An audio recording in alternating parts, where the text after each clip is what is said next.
भारत स्वाभिमान के दूसरे चरण का कार्य है सत्ता परिवर्तन एवं व्यवस्था परिवर्तन। इस कार्य हेतु युग दृष्टा स्वामी रामदेव जी महाराज पुनः निकल पड़े हैं राष्ट्रवासियों को जगाने।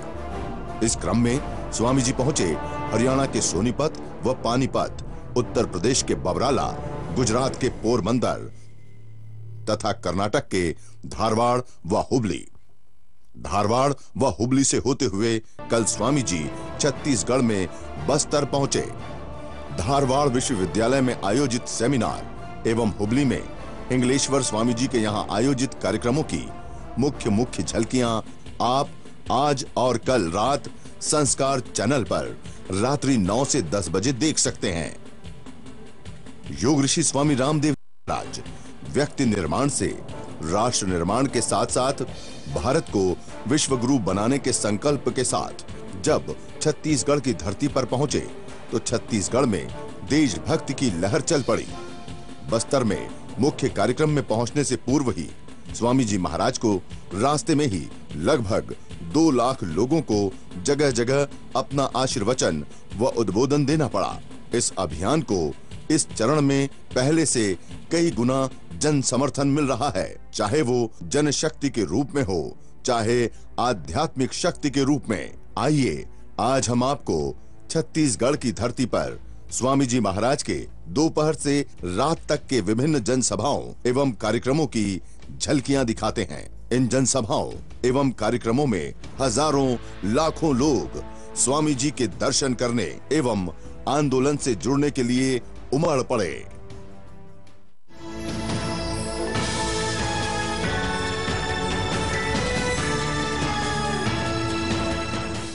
यहाँ केवल पुरूर वाले ही नहीं, यहाँ बुरूर वाले भी है और आस पड़ोस के भी गांव के हैं।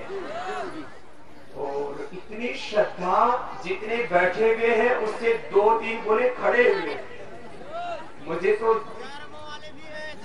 लग ये रहा है कि मैं यहां से निकलूंगा कैसे।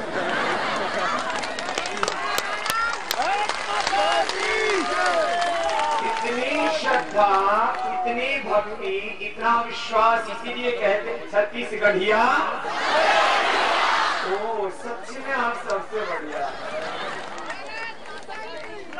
और आप ही बढ़िया नहीं, अपना देश भी सबसे बढ़िया है। लेकिन कुछ लोग यहाँ घटिया है। यूं कहेंगे मैं साहू को वोट दूंगा, मैं काहू को वोट दूंगा, मैं ब्राह्मण को वोट दूंगा, मैं उसको वोट दूंगा। भाई अब वोट उसको देना जो हिंदुस्तान को बचाए, काला धन दिलाए, भ्रष्टाचार को मिटाए, वो हत्या के कर्म को मिटाए। ये है इस देश के असली मुद्दे। भाई बहनों, करीब 400-500 लाख करोड़ पैसे लेकर के 1000 लाख करोड़ पैसे जी दादा का धन लूटा और अभी भी हर साल करीब 10 लाख करोड़ पे लूटते हैं। बात इतनी नहीं है, जंगल जमीन पूरा हिंदुस्तान नीलाम कर दिया। 84 करोड़ लोग इस देश में भूखे सोते। आधा करीब हिंदुस्तान खून से लथपथ है। नक्सलवाद, माओवाद, हिंसा बेदखल कर दिया लोगों को अपनी जमीन से। 1 लाख के करीब तो गांव का नामो निशान मिटा दिया। करीब 80% जंगल इस देश के खत्म कर दिए। सारी नदियों को नीलाम कर दिया। जमीन के अंदर जो भू संपदाएं हैं, लोहा, कोयला, सोना, चांदी, हीरे, वो सब बेच दिए। आपको पता है, आप तो अपने खेत में मेहनत करते हो, अपनी दुकान में मेहनत करते हो, पढ़ाई करते हो, सोचते हो कि चलो कभी तो अच्छे दिन आएंगे ही। अब ये अच्छे दिन आएंगे नहीं, हम सब मिलकर के अच्छे दिन लाएंगे। और इसलिए मैं इस बात को कहता हूं कि बहुत तबाही हो चुकी है। ये जवान 80% इनके हाथों को काम नहीं है। क्यों? हिंदुस्तान का जो सिस्टम है उसको पैरासिस हो चुका है। लोकतंत्र की हत्या कर दी है। करीब पहले एक रॉबर्ट क्लाइव 900 सोना चांदी के साथ हिंदुस्तान से लूट करके लेके गया। हम कहते हैं इतना लूटा। अरे अब लूट, हर दिन हजारों लोहा, कोयला, सोना, चांदी की जहाज भर भर के जा रहे हैं। 5 रुपए किलो का लोहा ले जाते हैं, 50 रुपए किलो का हमको ही बेच देते हैं 10 गुना करके। एक भी ग्राम रॉ मटेरियल देश के बाहर नहीं जाना चाहिए। तो एक नहीं कम से कम 10-20 करोड़ युवाओं को रोजगार मिल सकता है एक ही काम से। तो जवानों, अब तुम्हें भी सोचना है कि वोट किसको देना। तो अब आपको हम बताएंगे, बोलो जहां बाबा कहेगा वहां वोट दोगे, इन चोरों को ही वोट दोगे? चलो मेरे कहने से कितने लोग वोट करेंगे, करवाएंगे? जिनके वोट नहीं अपने माँ बाप को करवाना ना वोट, चलो हाथ उठाओ सब। जो हाथ नहीं उठा रहे इसका मतलब कोई पाकिस्तानी तो नहीं घुसे रहेगा। चलो हाथ नीचे कर लो, क्योंकि कई जगह इतने घुट करके खड़े हुए हाथ उठाने के लिए जगह ही नहीं है। बात ये है भाई बहनों, आपको अब अगली बार बस आपने अपनी मर्जी से तो बहुत वोट कर लिया ना। कितनी बार? 15 बार कर चुके हो। 15 बार लोकसभा के सदस्य संसद में भेज चुके हो। कितनी बार? 15 बार सांसद भेज चुके हो। उन सांसदों ने क्या की? गुलाबी क्या? अरे आप एक सांसद वो आप हक की लड़ाई लड़ने वाला होना चाहिए। किसानों की, जवानों की, मजदूरों की, कारीगरों की, दलितों की, वाल्मीकियों की, साधारण लोगों की। एक तो ये प्रश्न है कि देश कैसे बचेगा। तो बोलो, देश बचना चाहिए कि रुकना चाहिए? काला धन आना चाहिए कि नहीं? और भ्रष्टाचार मिटना चाहिए कि नहीं? तो इसमें आप लोग साथ दोगे? बैठ जाते हो। कुछ मेरे से बोले बाबा जी कुछ तो अपने वोट नोट के बदले भेज देते हैं, कुछ लोग दारू पी के वोट देते हैं, कुछ लोग घर से बाहर निकलते ही नहीं। मैंने कहा नहीं, अब ये सारे फैक्टर्स को ठीक करना है। तो प्रश्न बहुत है। ये तो राजनीतिक मुद्दों की बात की मैंने, आर्थिक मुद्दों की बात। किसान, जवान, साधारण गांव के लोग, आम नागरिक बदहाल है हिंदुस्तान में। दूसरा, अपना जीवन भी तो अच्छा बनाना है, अपनी तंदुरुस्ती अच्छी होनी चाहिए। 10 लाख करोड़ रुपए तो इसी में लुट रहे दवाइयों में, और 10 लाख करोड़ रुपए की बीड़ी सिगरेट शराब पी जाते हम लोग, और 10 लाख करोड़ रुपए का यूरिया डीएपी अपने खेतों में डाल लेते, उससे फिर जो खेत में डालते हो पेट में आता है, फिर कैंसर होता है, फिर मरते। कितना? 30 लाख करोड़। और 10 लाख करोड़ रुपए की फिर ये लाख से ले या लाइक वाई और गोरे पर के चक्कर में फेयर एंड लवली लगाते। 10 लाख करोड़ रुपए की बीड़ी सिगरेट शराब, 10 लाख करोड़ रुपए की दवाइयां, 10 लाख करोड़ रुपए के urea DAP pesticide, 10 lakh crore रुपए के साबुन शैम्पू टूथपेस्ट क्रीम पाउडर, और 10 लाख करोड़ रुपए की करीब और लूट, नेचुरल रिसोर्सेज की करप्शन में, स्कैंडल्स में, ब्राइब में। कितना हो गया? 50 लाख करोड़। कितना हो गया? कैसे लुटता है पता लगा? थोड़ा थोड़ा करके। आज के बाद कोई भी लक्स लाइफ बॉय नहीं लेकर के आएगा, कोई भी कोलगेट पेप्सोडेंट नहीं लेकर के आएगा। स्वदेशी दंतकांति कितना बढ़िया है, साबुन आपको कितना गोमूत्र से, एलोवेरा से, अलग अलग औषधियों से, जड़ी बूटियों से, हल्दी से, चंदन से बना हुआ, कितने अच्छे अच्छे दिलाते। उसमें 13 जड़ी बूटी है दंतकांति में, और ये कोलगेट पेप्सोडेंट में एक भी नहीं, टोपा भी नहीं, एक बूंद भी नहीं। और कोलगेट वालों ने कोई बच्चों के लिए स्कूल बनाया, कोई गरीबों के लिए हॉस्पिटल बनाया। लक्स ने, लाइफ बॉय वालों ने, किले एक्वाफेने वालों ने, ये लहर पेप्सी, जहर पेप्सी, कोका कोला पेप्सी वालों ने कोई देश में भलाई का काम किया? कोई गौशाला, कोई धर्मशाला, कोई प्याऊ, कोई स्कूल कॉलेज बनाया? तो आज संकल्प लेके जाओ, 1 भी रुपए देश का विदेश में नहीं जाने देना। स्वदेशी अपनाएंगे देश को, ये संकल्प सब लेकर के जाएंगे। बोलो मंजूर है?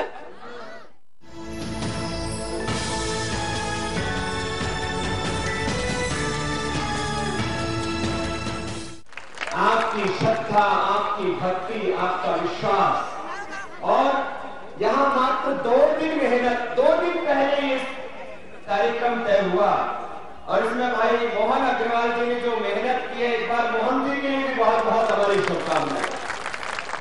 बहुत विनम्र, व्यापार धर्म के साथ राष्ट्र धर्म को प्रथम मान करके, ये तो हमारा कर्तव्य है। भाई मनोहर जी जो हमारे तहसील प्रभारी है, वो भी बहुत निष्ठा से काम कर रहे हैं, उनको भी बहुत बहुत शुभकामनाएं। भाई नवीन शर्मा जी और सारे कार्यकर्ता। भाई मैंने 2-4 बातें थोड़ी सी कर लेता हूं। एक बात तो अपने बारे में, हम सब ईश्वर पुत्र हैं, हम भगवान की संतान हैं, अमृत पुत्र हैं, और हमारा आचरण ऐसा ही होना चाहिए जो ईश्वर की संतान को शोभा देता है। कोई भी आचरण ऐसा नहीं करना चाहिए जिससे कि ईश्वर हमारे काम से उसको लज्जित बना पाए। ये अरे कैसा होगा खुदा, कैसा होगा वो भगवान जिसने ऐसा बनाया इंसान। दूसरा, हम सब ऋषि पुत्र हैं, ऋषि ऋषिकाओं की संतान है। हमारे पूर्वज गौतम, कणाद, जैमिनी, पाणिनि, पतंजलि, अत्रि, भृगु, वशिष्ठ, आर्यभट्ट, भगवान राम कृष्ण, हनुमान जी, ये हमारे पूर्वज हैं। तो अपना आचरण कैसा हो, अपने पूर्वजों जैसा हो। क्या बोला मैंने? अपना आचरण कैसा हो, पूर्वजों जैसा हो। माता सीता, लक्ष्मी, सरस्वती, पार्वती, दुर्गा। अच्छा, हनुमान जी का जीवन कैसा था बताओ? पत्नी चोरी गई राम जी की, उठा के ले गया रावण, और ये ब्रह्मचारी हनुमान बीच में मंगा ले लिया। सबको तो क्या करना है सुबह? कुछ तो धीरे धीरे बोल रहे। जो योग नहीं करेगा, भगवान राम कृष्ण, हनुमान जी, शिव जी सब योगी थे, और यदि तुम योगी ना होकर के भोगी बनोगे तो इसका मतलब तुम ऋषियों की औलाद नहीं, राक्षसों की औलाद। एक तो अभी अपना जीवन अच्छा बना लो, और 2014 में 5 से बड़ा परिवर्तन होगा। 2013 में सारे पापियों की तेल भी कर देंगे, ठीक है?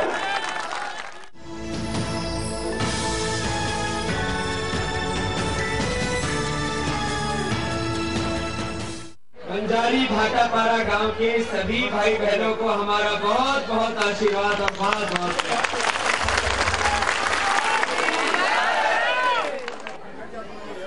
बंजारी भाटापारा गांव से एक बेटी हमारे गुरुकुल में गई, उसका नाम देवकी है। वो बेटी बहुत पढ़ने में होशियार है और बहुत प्यारी बेटी। अब उसके पिता रामलाल साहू, उसने हमारे गुरुजी को बोला कि हमको तो स्वामी जी को अपने गांव में बुलाना ही है। हमने कहा गांव के लोगों को बोल दो, सड़क पे आ जाएंगे। बोले नहीं, एक बार तो आना ही पड़ेगा। तो देखो, जीवन चलता है धर्म से, योग से, अध्यात्म से, वो तो अपने, और कर्म से। जीवन चलता है धर्म और कर्म से, ठीक है? जीवन किससे चलता है? इसलिए धर्म करना, कर्म करना, खेती करना, व्यापार करना, पढ़ाई करना, जो अपना अपना काम है। दुनिया चलती है नोट से। दुनिया किससे चलती है? तुमको जिंदगी अच्छी जीने के लिए नोट चाहिए कि नहीं? तो बाबा के कहने से वोट दोगे कि नहीं? देंगे। देंगे। दारू में तो नहीं बेचोगे? नहीं। नोट में तो नहीं बेचोगे? नहीं। बीमार लोगों को, राक्षसों को तो नहीं दोगे? नहीं। कितने लोग हैं तो बाबा के कहने से वोट करेंगे? सब के सब। भारत माता की जय। याद रखना, अभी मैं आपको अच्छे लोग बताऊंगा कि किसको संसद में भेज रहा है। हमको बहुत आनंद हुआ, हम जिंदगी भर आपको भुला नहीं पाएंगे।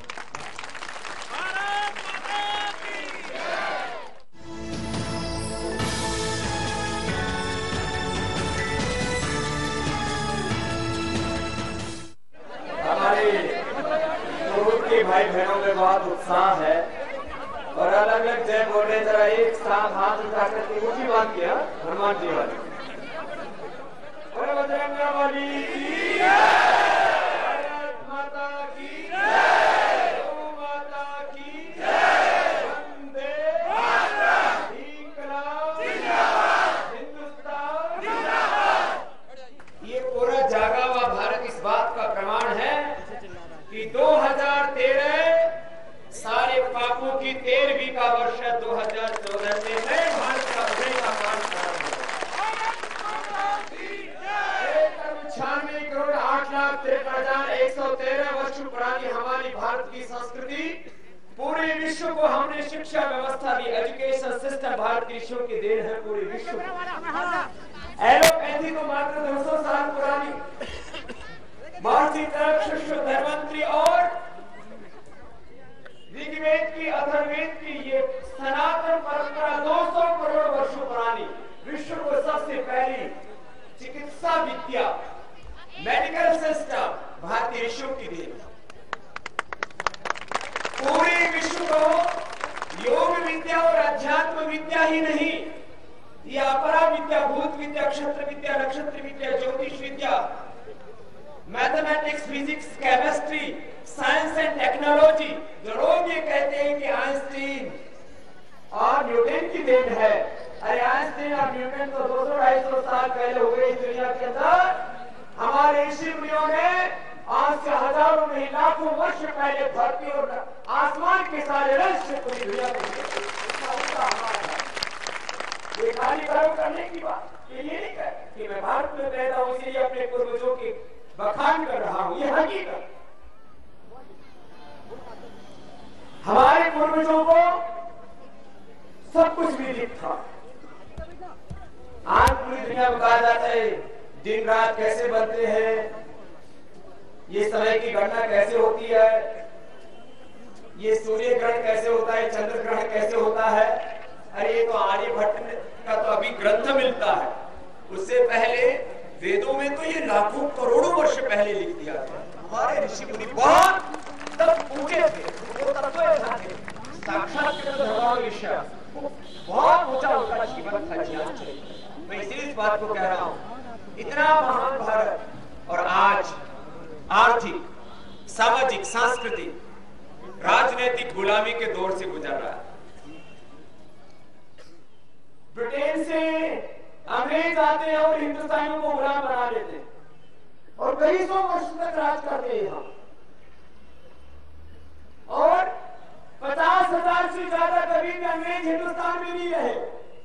कितने से? 50,000 से ज्यादा अंग्रेज कभी हिंदुस्तान में नहीं रहे और 20 करोड़ से ज्यादा हिंदुस्तानियों को गुलाम बना के रखा। कितनी शर्म की बात। सारी दुनिया के लोग कह रहे भारत का 100 से 150 लाख करोड़ में बाहर जा चुका है लूट लूट के धन। कितना? 100 से 150 लाख करोड़ तो बाहर गया।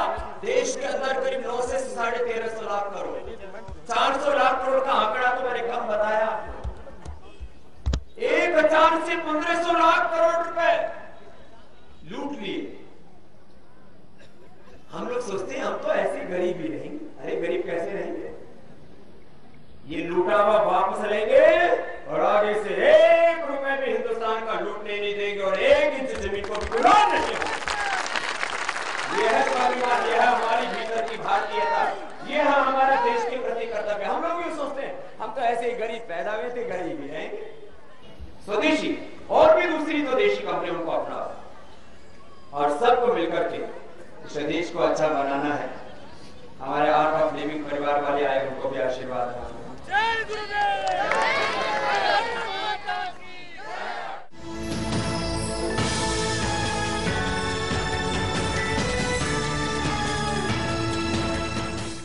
हाथ उठा के मुट्ठी बांध के भारत माता की वंदे मातरम, इंकलाब जिंदाबाद, हिंदुस्तान जिंदाबाद, सत्य सनातन वैदिक धर्म की हरियाणा पुरुषोत्तम श्यामचंद्र की, योगेश्वर श्री कृष्ण चंद्र की, हर हर जबरे सोनिहार। भाई बहनों, आप सब में अपार श्रद्धा है। धमतरी में मैं पहली बार आया हूं और मैंने पाया है आपके भीतर अपार प्रेम, श्रद्धा, भक्ति, विश्वास, योग के प्रति निष्ठा, गुरु के प्रति, राष्ट्र के धर्म के प्रति निष्ठा। आज अपना देश एक बहुत बड़े संकट के दौर से गुजर रहा है। यो तो पहले भी हमने बहुत संघर्ष किया। एक वो हमारा स्वर्णिम अतीत हमें याद आता है जब भारत का पूरी पर साम्राज्य था और भारत का विस्तार भी अफगानिस्तान, पाकिस्तान से लेकर के और उधर बांग्लादेश, बर्मा तक और इधर उत्तर से देखें तो मंगोलिया और तिब्बत से लेकर के दक्षिण में जावा समुद्र इंडोनेशिया तक इतना अखंड भारत था। और हमारी आंखों के सामने भारत के 3 टुकड़े में, जिसको पाकिस्तान, बांग्लादेश और हिंदुस्तान 3 नामों से जानते हैं, आज हम वो हमारे आर्यावर्त राष्ट्र, वो चक्रवर्ती साम्राज्य हमारी आंखों के सामने मिट गया। और आज भी पाकिस्तान एक छोटा सा देश हमारे हिंदुस्तान के सैनिकों के सिर कत्ल कर देता है, कलम कर देता, और हमारे देश के लोग ऐसे बेबस होकर के देखते रहते हैं। ये बहुत शर्म की बात है। कुछ ज्यादा लुटेरे, कुछ कम लुटेरे, इसलिए अब सोचना पड़ेगा कि हिंदुस्तान कैसे बचे।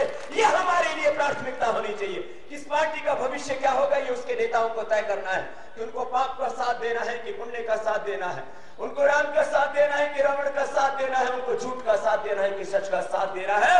अब देश को इंसाफ मिलना चाहिए, इसके लिए एक लंबी लड़ाई लड़नी चाहिए।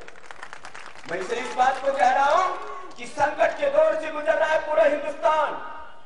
पहले तो लाखों करोड़ रुपए लूटा, सो तो लूटा, अभी भी 10 लाख करोड़ रुपए की लूट होती है हर साल। कितने की? 10 लाख, 10 करोड़ नहीं, 10 लाख करोड़ गिनना आता है। इतनी दौलत लूटती है और हम सोचते पता नहीं कैसे देश चल रहा है। हमें खेती करनी है, हमें इंडस्ट्री चलानी है, हमें अपनी दुकानें चलानी है, हमें अपने स्कूल कॉलेज चलाने हैं, हमें अपने बच्चों को पढ़ाना है, हमें सब कुछ वो करना है जिससे अपने देश की इज्जत बढ़े। लेकिन साथ साथ देश को जो लूट रहे हैं उन लोगों को भी ठिकाने लगाना है। ये भी संकल्प है। हमें अपना काम तो करना ही है। मैं सुबह 3 बजे से लेकर के रात को 10 बजे तक अपना काम करता हूँ, लोगों को योग सिखाता हूँ, उनको आरोग्य देता हूँ, सबकी जिंदगी में खुशहाली चाहता हूँ। कोई भी बीमार ना रहे, कोई भी लाचार ना रहे, सबके तंदुरुस्ती अच्छी रहे। तंदुरुस्ती की हमारी गड़बड़ हो गई। 10 लाख करोड़ रुपए की तो दवाइयां खा जाते हैं हम लोग। कितने की? क्यों खाते हो बाबा? तो 1 रुपए के नहीं खाता। क्यों खाते हो? योग नहीं करते इसलिए दवाई खाते। तो सुबह उठ करके भस्त्रिका क्या करो,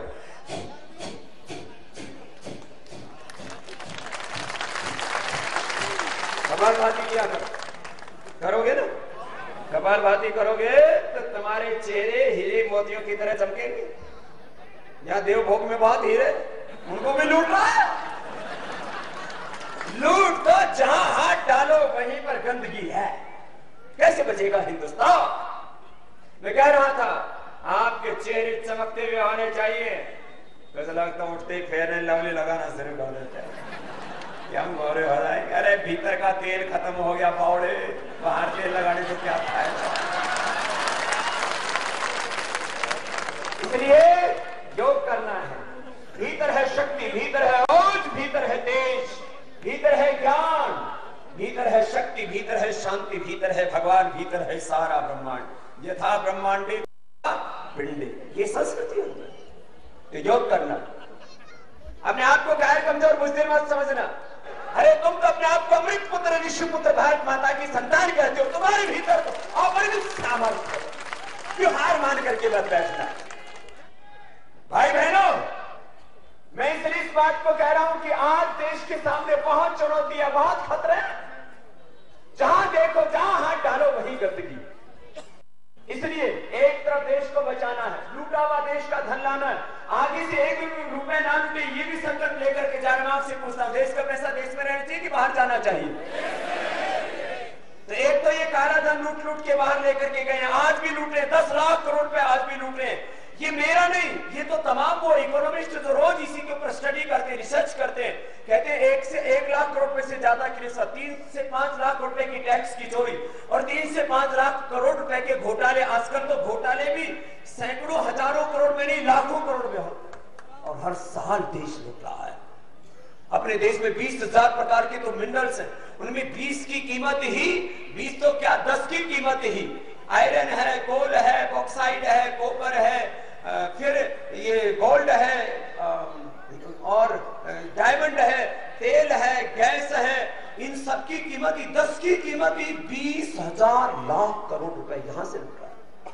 छत्तीसगढ़ वालों को तो पता है।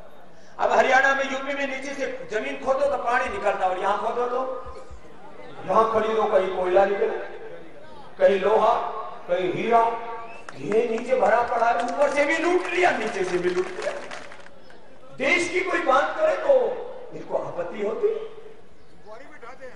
भाई बहनों, बहुत नाजुक दौर से देश गुजर है। अपने देश में शक्ति का अभाव नहीं है, अपने देश में दौलत का अभाव नहीं है, अपने देश में अपरिमित सामर्थ्य है, सारे जहां से अच्छा।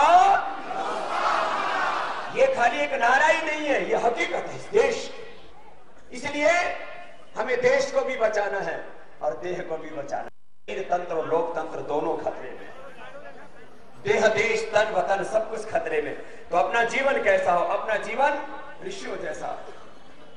इन माताओं बहनों का चित्र सीता, सावित्री, लक्ष्मी, पार्वती, दुर्गा, सरस्वती जैसा होना चाहिए। और इन्होंने अपने चरित्र को, अपने शील को बहुत बचा के भी रखा। लगभग 99% माँ बहन बेटियां बीड़ी, सिगरेट, शराब, दारू नहीं पीती, सच्चरित्रता का जीवन जीती। खतरा तो हमारे इन महकमे वालों से। हमारे चित्र भगवान राम जैसे होने चाहिए। भगवान राम के जीवन की सबसे बड़ी विशेषता क्या है? मर्यादा। मर्यादा में जीवन हो। हम लेते हैं, राम का नाम लेते हैं, आपस में मिलते हैं तो राम राम, जय श्री कृष्ण बोलते हैं, राधे राधे बोलते हैं, और कोई अच्छे अच्छे सत श्री अकाल, अच्छे अच्छे नाम उच्चारण करते हैं। अपना आदर्श हम भगवान राम को मानते हैं, भगवान कृष्ण, भगवान शिव आदि को मानते हैं। गौतम, कपिल, जमनी, महर्षि, पाणिनि, पतंजलि, वशिष्ठ, विश्वामित्र, अत्रि, भृगु और आर्यभट्ट से लेकर के अपनी गौरवशाली परम ऋषि परंपरा पर गुमान करते हैं कि महर्षि दयानंद, स्वामी विवेकानंद और भगवान बुद्ध, भगवान महावीर, गुरु नानक देव, गुरु गोविंद सिंह और वो तमाम शांति धर्म, अध्यात्म धर्म, वो हमारे ऋषिकाएं, वीर वीरांगना, उनकी बदौलत आज हमारा देश उनके पुण्यों के ऊपर खड़ा हुआ है। एक तरफ हमारा अतीत हमारे साथ में है। भाई बहनों, उस अतीत के साथ वर्तमान को भी तो देखना है। हमारा जीवन ऐसे ही होना चाहिए जैसे अपने पूर्वजों का जीवन था। आप किसी को बीड़ी सिगरेट तो नहीं पीता?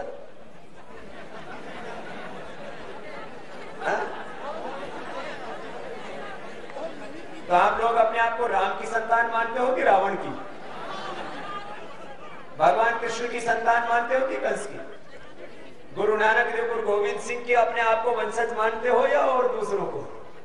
मैं बोलता नहीं ज्यादा। यदि आप अपने आप को सच्चे अर्थों में ऋषि पुत्र मानते हो तो से आया एक सन्यासी आपके सामने झोली फैला के भीख मांगता है कि आज से अपने व्यसन इस झोली में डाल देना। अब मैं तुम्हारे पास में भी एक एक के पास आऊंगा तो फिर तो मुझे आज यही रात हो जाएगी। वैसे धमतरी वाले इतने अच्छे हैं, लगता है यही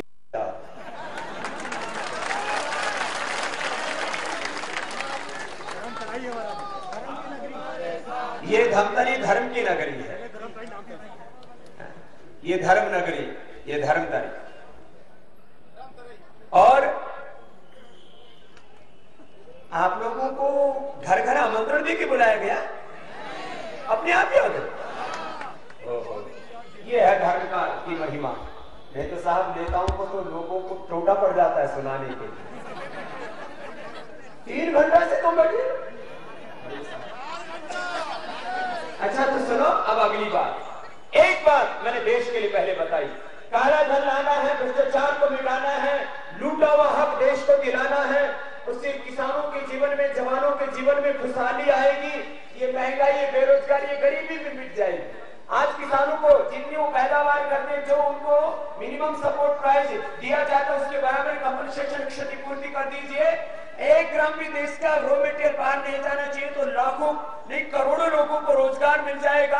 और महंगाई तो इन्होंने जानबूझ के बढ़ाई हुई है। बताओ, सिलेंडर की जो एक्चुअल कॉस्ट है वो 250 रुपए की, गैस का जो मैंने आपको दाम बताया, ऐसे डीजल पेट्रोल का, डीजल और पेट्रोल का जो एक्चुअल प्राइस है उसको क्रूड ऑयल बोलते हैं। ये गवर्नमेंट की जो एजेंसी है वो सर्वे करती है, उसके ऊपर रिसर्च करती है, वो कहती है 25 से 30 रुपए का डीजल पेट्रोल पड़ता है। कितने रुपए का? और हमें कितने का मिलता है? क्यों भाई? हमारे गेहूं का, हमारे बाजरे का हमें लागत मूल्य भी नहीं मिलता और ये लूट रहे। ये कहते हैं कि पैसे कहां से लाएंगे? पैसे तो चोरी हो रहा उसको रोको, और जो लूटा हुआ उसको वापस लो। गरीब लोगों की जेब पर डाका मत डालो। जिस देश के अंदर ये व्यवस्था लागू हो जाएगी उस दिन महंगाई खत्म हो जाएगी।